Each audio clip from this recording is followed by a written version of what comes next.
Alors, retour dans nos studios de Radio Booster en compagnie de Sami Baaziz et Ouria Boutelja qui sont là pour répondre donc à Monsieur Anthony. Moi, j'ai une première question puisqu'il ne m'a pas répondu. Vous êtes de nationalité française ? Oui. D'accord. Nous sommes de la même nationalité que Monsieur Anthony. D'accord, parce que ces propos... Mais a-t-on la même souche? Non, alors, c'est vrai qu'au-delà du sang dont parlait Ouria tout à l'heure, il y a aussi des nationalités. Ça nous fait déjà 2 points en commun. Mais je crois qu'on va s'arrêter là. Alors lui, il vous propose de jeter un œil sur ce qu'il se passe en Algérie. Eh bien, j'aurais 2 manières de lui répondre. D'abord, moi, effectivement, je suis française. Et donc, je m'occupe de ce qui se passe ici, chez moi. Et donc, je suis, comme dirait Jamel Debbouze, une icicienne. C'est-à-dire que je fais partie des gens d'ici. Voilà. Monsieur Badiou également parle des iciciens. Donc, nous sommes les gens d'ici. Et donc, on se préoccupe des problèmes qui sont posés ici. Ça, c'est ma première réponse. La deuxième réponse, c'est qu'effectivement, je me préoccupe également de l'Algérie, comme je me préoccupe également de la France-Afrique. Je déplore le fait que M. Anthony se préoccupe que de la politique intérieure du pays, et je ne suis pas très sûre que ces analyses soient très fiables, c'est-à-dire que ces milliers de chrétiens kabyles dans les geôles, il y a beaucoup d'Algériens dans les geôles. La plupart sont musulmans. Je ne sais pas pourquoi ils précisent ceux qui sont chrétiens, qui sont vraiment une infime minorité. Je veux dire, les chrétiens en Algérie, c'est 0,000,1% de la population. Donc, ceux qui sont principalement dans les geôles algériennes sont des musulmans. Voilà. Est-ce que la question est là, de toute façon? Est-ce qu'elle concerne la question n'est pas là, de toute façon. Et j'ai envie de dire qu'on peut aussi se préoccuper de la question de l'Algérie au travers du prisme de la France-Afrique, par exemple. Et là, ça implique notre pays, la France. L'État français est impliqué dans un système mafieux qui s'appelle la France-Afrique, qui est un système économique, qui est un système militaire, qui impose au continent africain qui lui impose un certain nombre de règles économiques et politiques, et qui collabore avec l'État français collabore et soutient les dictatures d'Afrique et du Maghreb. Donc effectivement, s'il y avait moi un prisme par lequel j'ai envie de m'occuper du peuple algérien et des peuples africains, c'est par ce prisme-là. Je pense que la France-Afrique doit cesser, par exemple. Et je ne sais pas si M. Anthony nous suivra dans ce combat. Je ne suis pas sûre, puisque la France-Afrique, c'est aussi beaucoup d'argent qui est spolié au peuple d'Afrique au bénéfice de l'ensemble, alors d'abord des grandes sociétés françaises, mais en partie pour la société française dont nous sommes tous. C'est-à-dire qu'à titre individuel, nous bénéficions tous à un degré ou à un autre de la France-Afrique. Donc il y a une responsabilité, une grande responsabilité qui est la nôtre. D'accord. Alors, pardon. Juste un mot. Sami Baaziz, oui. Juste un mot sur ce que dit M. Anthony, en fait, quand il fait référence à l'Algérie. En gros, il dit, là pour le coup, il parle d'Ouria, donc il dit Ouria Boutelja, si vous devez critiquer quelque chose, critiquez ce qui se passe dans votre pays. Qu'est-ce qu'il sous-entend? Il sous-entend qu'en fait, Ouria Boutelja n'est pas légitime pour critiquer la France, puisque... Ah, mais c'est pour ça que moi je vous demandais si vous étiez de nationalité française, déjà. Oui, tout à fait. Non, mais c'est important aussi de dire, en fait, que nous ne sommes pas légitimes dans les structures françaises. Nous ne sommes pas légitimes, voilà. Et qu'au-delà de ça, et en plus de ça, pour ce qui est du jeu politique, on l'est encore moins. Voilà.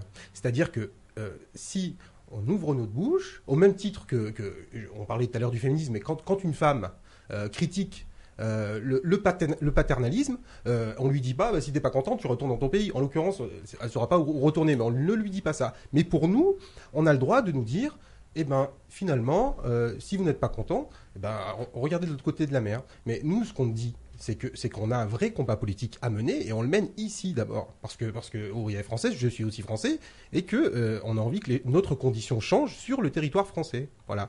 Et à ce titre-là, nous on n'a pas de nostalgie, hein, au contraire de Monsieur Anthony, qui semble très nostalgique de l'Algérie française, parce que bon, il nous parle des milliers de morts, etc. Lui est nostalgique d'une époque où si on dénombrait les milliers de morts, on les dénombrerait en millions, hein, voilà, de l'époque de la colonisation. Et puis en plus, il vient légitimer en fait l'idéologie souchienne. Parce que quand il nous dit à nous qui militons en France, retournez chez vous, il est en train de dire en fait, Il n'y a que nous qui sommes les vrais souchiens, donc, de souches qui avons le droit d'ouvrir notre bouche. Donc, il est en train de simplement de légitimer ce mot. Hein, il est en train de dire, effectivement, il y a les vrais, il y a les faux. La preuve, c'est que vous devez retourner chez vous. Ben voilà, la chose est dite. Ouria Boutelja, Sami Baaziz, on vous retrouve tout de suite après un nouvel extrait des questions, donc des réponses de Monsieur Anthony. Finalement, quelle est votre conception en 2011 ? Quelle est votre conception raciale des Français ? Mais moi, je l'ai écrit souvent, la France n'est pas une race. La France n'est pas une race. Le concept de race, on peut l'utiliser de deux façons. Il y a la conception mistralienne. Et je suis un disciple de Mistral, je suis un méridional.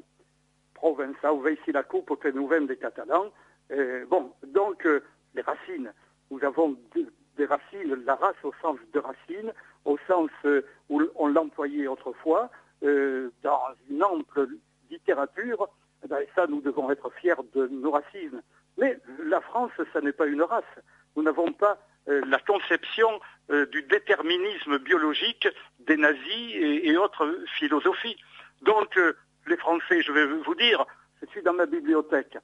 J'ai toujours été un fervent, vous pouvez trouver drôle, mais même je chéris un homme qui s'appelle Alexandre Dumas. Je n'ai pas tout lu de lui, il a écrit 300 bouquins.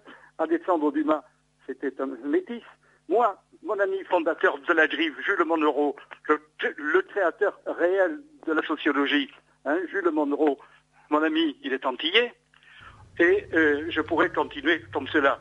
La France, ça n'est pas une race.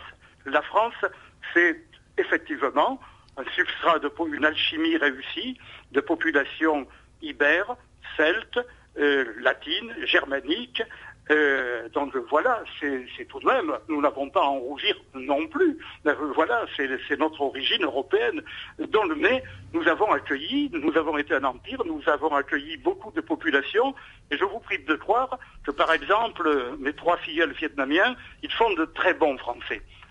Et que la France, et que par exemple aujourd'hui, quand j'anime des réunions avec mon ami Mohamed Christophe ou avec le pasteur Saïd Oujibou, eh bien, nous n'avons pas de problème de couleur de peau.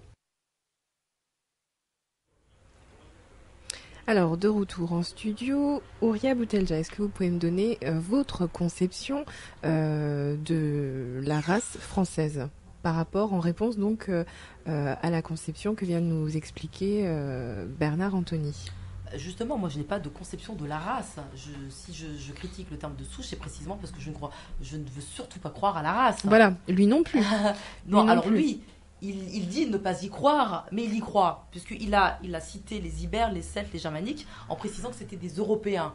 Donc en réalité, il pense qu'il y a quand même une origine commune européenne, donc la souche finalement, elle se situe en Europe. Nous, évidemment, qu'il y a des peuples d'Europe.